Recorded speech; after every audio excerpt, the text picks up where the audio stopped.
Well, good afternoon. My name is John Giardinelli, and I am of counsel to the law firm of Tyler Bursch.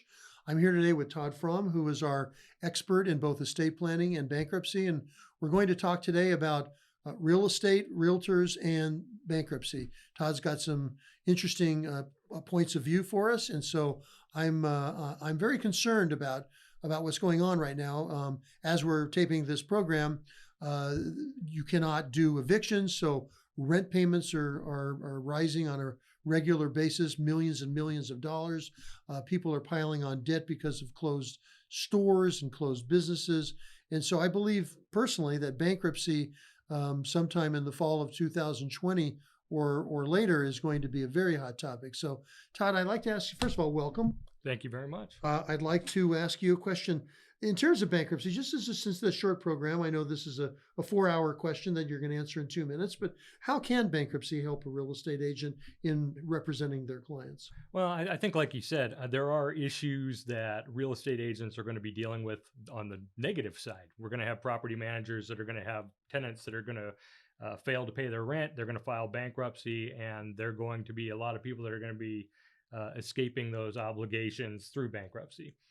On the other hand, though, I think there's opportunities right now for real estate agents. They're looking to sell homes, especially once this thing gets a little more calmed down. And what they're running into is these people have been out of work. They're behind on their credit payments, and their credit scores have gone down. They're unable to qualify for loans. So what we're seeing a lot, and we saw this back in the last recession, people would be struggling along trying to get that credit score up. It would take them forever. They'd continue making payments. It's staying on their credit for 7 years. Meanwhile, you've got this prospect that wants to buy a home. They're unable to buy a home, and they're going to wait forever to get that. Now, one thing that we can do to kind of shortcut that is if your client files a Chapter 7 bankruptcy, if they qualify for that, they would then be able to go through that process. Within 6 months, they'd probably have a discharge. And for FHA and VA loans, you're looking at 2 years before they would then be able to qualify. Conventional loans are looking at 4 years. But those times can be cut in half if you can show that your bankruptcy was not the result of financial mismanagement. So given the circumstances that we're under right now, I don't think that's going to be a tough argument to make. Your business fell off because you were shut for 6 months. And now you file bankruptcy, you're back in good shape. And potentially then you could have your clients able to purchase a home within 1 year. Okay. And that assumes, of course, that we don't see special legislation. We may not see it at the state level, but federally, it's possible we'll see some legislation that might help on that. So just real briefly, what are the basic requirements for Chapter 7? Well, one of the main things that you're going to be looking at is that you are able to protect the assets that you do have from the bankruptcy trustee. At the time you file a Chapter 7 bankruptcy, all of your assets become property of the bankruptcy estate. And the bankruptcy trustee's job is to take your assets and sell them to be distributed to unsecured creditors. Well, so we do have a system of 2 exemptions in California. One protects equity in home. The other one is more of a wild card for people that don't have homes. So we're trying to make sure that the assets don't exceed the exemptions. So for instance, in California right now, if you're a married couple under the age of 65, you can protect about $100,000 of equity in a home. Okay. So if you're below that amount, you're in pretty good shape. The other thing that they'll be looking at is whether you qualify under either the median income test, which means a household of your size in the state of California makes less than that median amount set by the Department of Justice.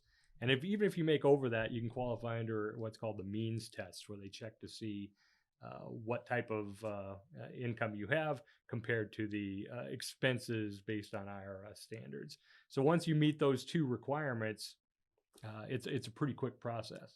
What kind of planning should someone go in take into account in terms of getting ready to file the bankruptcy?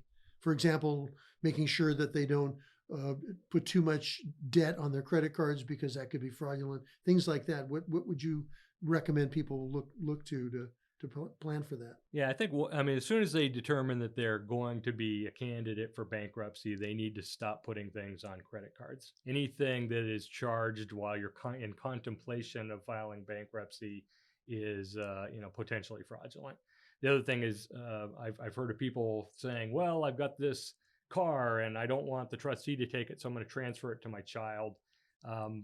Again, fraudulent transfer. They've got look back periods that go up to 4 years in some of these cases.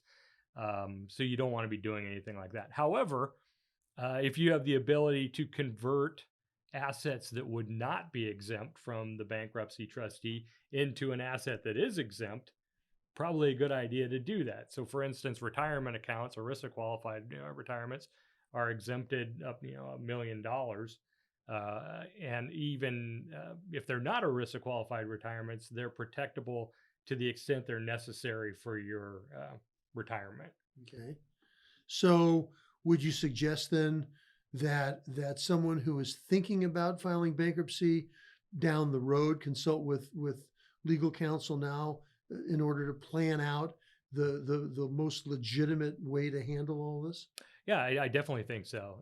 The other reason that goes right into that as well is what they're looking at is the last 6 months of your pay to determine whether you qualify under the median income test.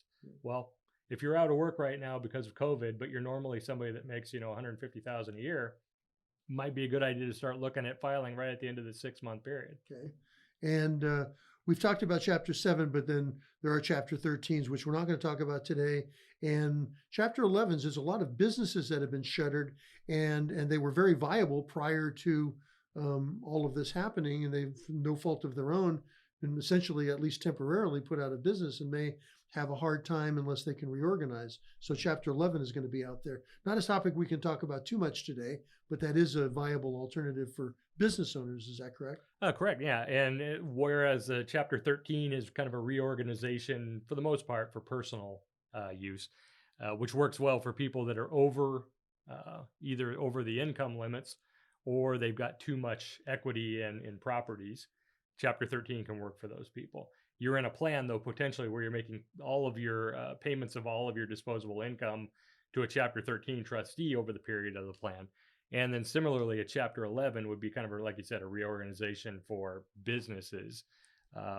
It's not a easy or a cheap process, but yeah, there's a way to get through that as well. So Todd, I understand that you've got your own webinar coming up in a couple of days, and tell me about that and why that would relate well to some of the things we talked about today. Yeah, we do. On August 18th, we're going to be having an interview with Tiffany Cross from Dedicated Credit Repair. And how that all kind of fits into this whole thing is even if you get through the bankruptcy process, your credit score is going to be horrible at that point. So whereas you might qualify for FHA, VA, or a conventional loan after a relatively short period of time, you're not going to be getting the best rates that you could get. You're going to be paying a higher rate.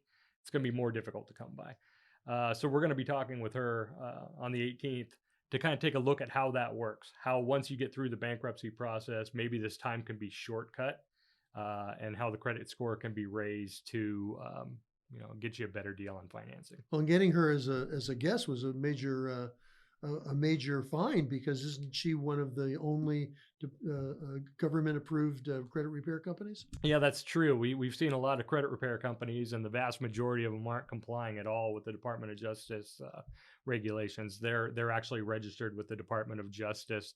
And this is different than you hear about the people doing the debt consolidation. The only people that typically that I've seen that have won from debt consolidation have been the debt consolidators.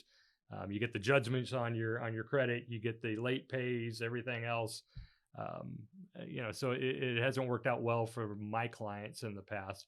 Credit repair after a bankruptcy seems like a good thing to at least take a look at. Okay, great. Well, we'll look forward to seeing that. That's what day are you going to be taping that? That's Tuesday, August 18th. Okay, so anytime after that, that'll be posted to the Tyler Bursch website. Is that correct? That's correct.